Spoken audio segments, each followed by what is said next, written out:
Hello friends, दोस्तों आज मैं आपको अपने अडेनियम के प्लांट के बारे में कुछ टिप्स बताऊंगा। देखिए, अब नवंबर का महीना एक तरह से बीतने वाला है और ठंड की शुरुआत अब धीरे धीरे हो रही है। तो अडेनियम में क्या चेंजिंग आते हैं ठंड के महीने में। ये तो गर्मी वाला प्लांट है, यानी गर्मियों में खूब फ्लावरिंग करता है। लेकिन आप देख ही रहे हैं कि नवंबर के महीने में भी, अब नवंबर देखिए बीतने वाला है और इस समय भी मेरे इस अडेनियम के प्लांट में खूब फ्लावरिंग हो रही है। तो इसके केयर टिप्स के बारे में आज मैं आपको बताऊंगा और ये बताऊंगा कि ठंड के आने के पहले ही आप अपने अडेनियम के प्लांट में क्या क्या ऐसा करें कि जाड़े में भी इसमें खूब फ्लावरिंग होती रहे और ये डॉर्मेंसी में न जाए। होता ये है दोस्तों कि ठंड के महीने में अडेनियम का प्लांट एक तरह से डॉर्मेंसी में चला जाता है और डॉर्मेंसी का ये मतलब होता है कि इसकी पूरी पत्तियां झड़ जाएंगी और पत्तियों को झड़ने के बाद क्या होगा कि फोटोसिंथेसिस का जो प्रोसेस होता है वो रुक जाता है और इससे इसमें फ्लावरिंग की मात्रा जो है वो कम हो पाती है। तो इसमें हमें कुछ ऐसा करना है कि ठंड में डॉर्मेंसी का असर इस पर कम से कम हो।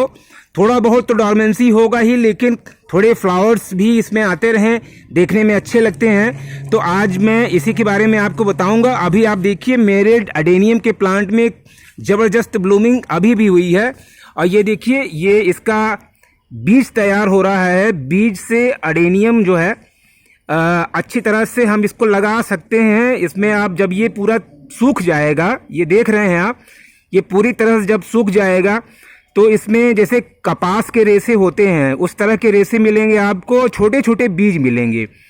तो उन छोटे छोटे बीजों को आप प्रॉपरली अगर लगा देते हैं तो खूब ढेर सारे अडेनियम के प्लांट आपको मिल जाते हैं। अगर आपके पास अडेनियम का प्लांट है तो आप इस चीज़ को अच्छी तरह समझ सकते हैं। तो दोस्तों सबसे पहली चीज़ हमें ये करना है कि देखिए अभी सूखे का मौसम शुरू हो रहा है तो पौधों के ऊपर असर ये हो रहा है कि उनकी पत्तियां पीली हो रही हैं। आपने देखा होगा, तो अडेनियम में भी आप देख रहे हैं कि पत्तियां पीली हो रही हैं। तो इसके लिए आपको घबराने की ज़रूरत नहीं है, ये एक नेचुरल प्रोसेस है। लेकिन ये जो पत्तियां हैं ना, ये एनर्जी बहुत ज़्यादा खींचती हैं। तो आपको क्या करना है कि जैसे जैसे ये पत्तियां पीली होती जाएं तो आप इनको निकाल करके बाहर कर दें। इस तरह से ये देखिए, इस तरह से आप पत्तियों को निकाल दें और पत्तियां बहुत तेज़ी से पीली हो रही हैं इस समय, क्योंकि जाड़े की शुरुआत अब होने ही वाली है। तो पौधों के ऊपर इस चीज़ का असर तो होगा ही, इसमें निश्चित है। तो इसके लिए परेशान होने की ज़रूरत नहीं है, पत्तियों को बस निकाल दें इस तरह से। ये देखिए, पत्तियों को निकाल देने से क्या होगा कि पौधे की जो ताकत होती है वो बनी रहेगी और इसमें फ्लावरिंग की मात्रा भी होती रहेगी। और एक फ़ायदा ये होगा कि इसका जो कोडेक्स है वो मोटा होता रहेगा, क्योंकि अब सारी एनर्जी जो है वो फ्लावरिंग से ज़्यादा ये कोडेक्स में जाएगी, तो कोडेक्स भी अपने आप में मोटा होता रहेगा। तो दोस्तों आज मैं आपको एक ऐसी चीज़ बताऊंगा, एक ऐसी चीज़ इसमें आपको डालना बताऊंगा कि ठंड के महीने में इसके ऊपर कम से कम असर होगा। इसके ऊपर जो है फंगस की प्रॉब्लम भी नहीं लगेगी और बहुत ही सस्ती चीज़ है दोस्तों, बड़े आराम से आपको मिल जाएगी। तो मैं आपको दिखाता हूँ वो क्या चीज़ है। तो सबसे पहले आपसे ये रिक्वेस्ट है कि अगर आप मेरे चैनल पे नए हो तो प्लीज़ उसे सब्सक्राइब कर लें और बेल आइकन का बटन भी दबा दें ताकि मेरी सभी वीडियोस की नोटिफिकेशन आपके चैनल पर जाती रहे। तो दोस्तों मैं आपको बताता हूँ कि आपको कौन सी ऐसी चीज़ है जो कि इसमें बीच बीच में डालनी चाहिए। तो ये देखिए, ये है लकड़ी की राख।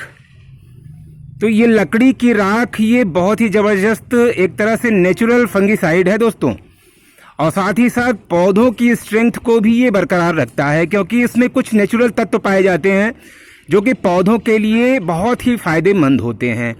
तो हमें करना ये क्या है कि इस लकड़ी की राख को आपको कहीं से इकट्ठा करना होगा और इसका असर अगर पूरे ठंड में आप अपने प्लांट के ऊपर अडेनियम के ऊपर डालते रहते हैं, आप चाहें तो इसकी जड़ों में इसको पाउडर को डायरेक्ट डाल दें, लेकिन अच्छा ये होगा इसको ज़रा सा पानी में घोल करके आप प्लांट की जड़ों में डालें और थोड़ा इसके कोडेक्स के ऊपर भी डाल दें।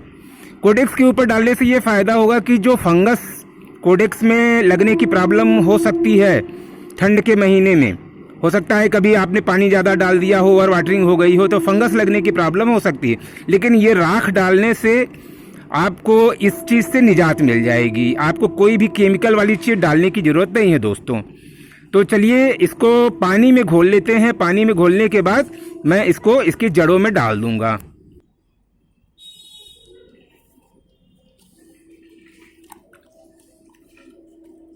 लकड़ी की राख है, सिंपल, इसमें कोई प्रॉब्लम वाली बात नहीं है।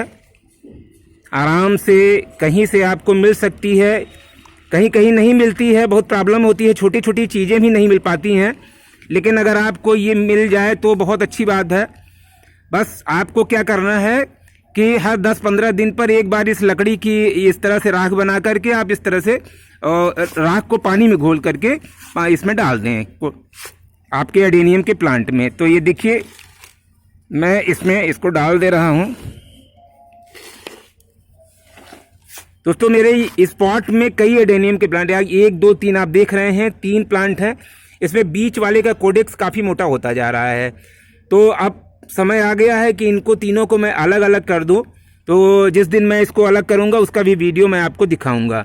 तो चलिए सबसे पहले इम्पॉर्टेंट काम ये कर लेते हैं कि ये जो राख है इसको मैं इसमें डाल देता हूँ। बस इसको बस इसी तरह से डाल दीजिए, आपको और कुछ नहीं करना है।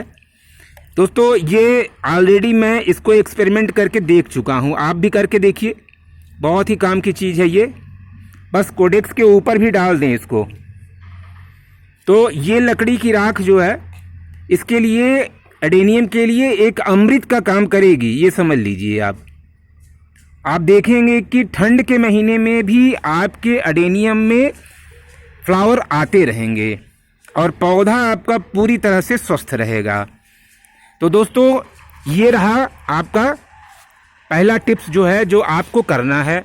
और दूसरी चीज़ मैं जो पहले बता चुका हूँ ये है कि पीली पत्तियों को आपको निकालते रहना है, ये काम आप ज़रूर करें। हालांकि ये राख डालने से जो पत्तियाँ पीली हो रही हैं उनकी स्पीड थोड़ा कम हो जाएगी, लेकिन कुछ पत्तियाँ तो पीली होंगी ही, क्योंकि ये एक नेचुरल प्रोसेस है। पत्तियाँ पीली होकर नहीं गिरेंगी तो नई पत्तियाँ आएंगी कैसे। लेकिन पत्तियाँ जैसे ही पीली आपको लगें आप इनको तुरंत निकाल करके बाहर कर दें, क्योंकि ये पौधे की एनर्जी को बहुत तेज़ी से खींचती हैं। तो ये काम आपको दोस्तों ज़रूर करना है अपने एडेनियम के प्लांट के लिए। इस तरह से मैं निकालता रहता हूँ, बीच बीच में इस तरह से देखता रहता हूँ और इस तरह से निकालता रहता हूँ। फ्रेंड्स अब मैं तीसरे टिप्स पर आता हूँ। तीसरा टिप्स ये है कि आप पौधे की पिंचिंग करें। पौधे की पिंचिंग करना ठंड के महीने में बहुत ज़रूरी है। उससे एक फ़ायदा ये होगा कि आपको कटिंग लगाने के लिए आपको मिल जाएगा। आप ठंड के महीने में इसकी कटिंग लगा सकते हैं। बालू में लगा देंगे तो आपका मार्च अप्रैल तक उसमें आपको जड़ें दिखाई देंगी, एक नया पौधा आपको तैयार अवस्था में मिल जाएगा। तो आप ये काम करें कि ऊपर से पिंचिंग करें, यानी फ्लावर जैसे मान लीजिए ये फ्लावर हो गया है यहाँ से, तो आप यहाँ से इसको कट करें, इस जगह से कट कर दें।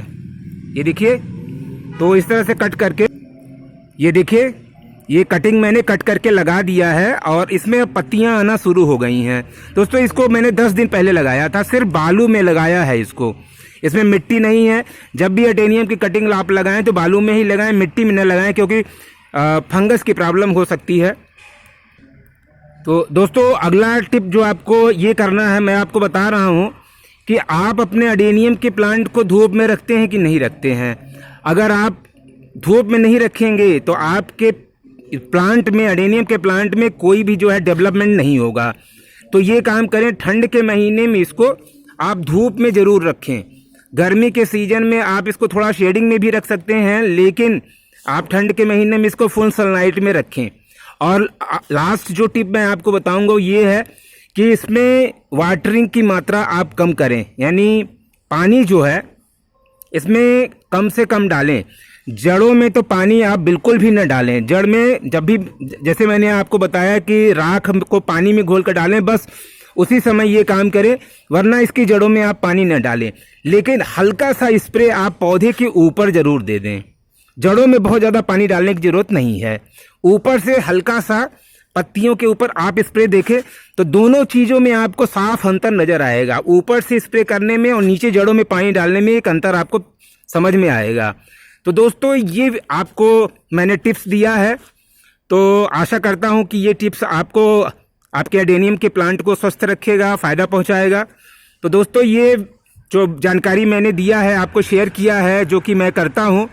अगर आपको अच्छी लगी हो तो प्लीज़ लाइक करें, मेरे चैनल को सब्सक्राइब करें और कमेंट करें। तो दोस्तों मिलते हैं इसी तरह से अच्छे से वीडियो के साथ। तब तक के लिए हैप्पी गार्डनिंग, टेक केयर।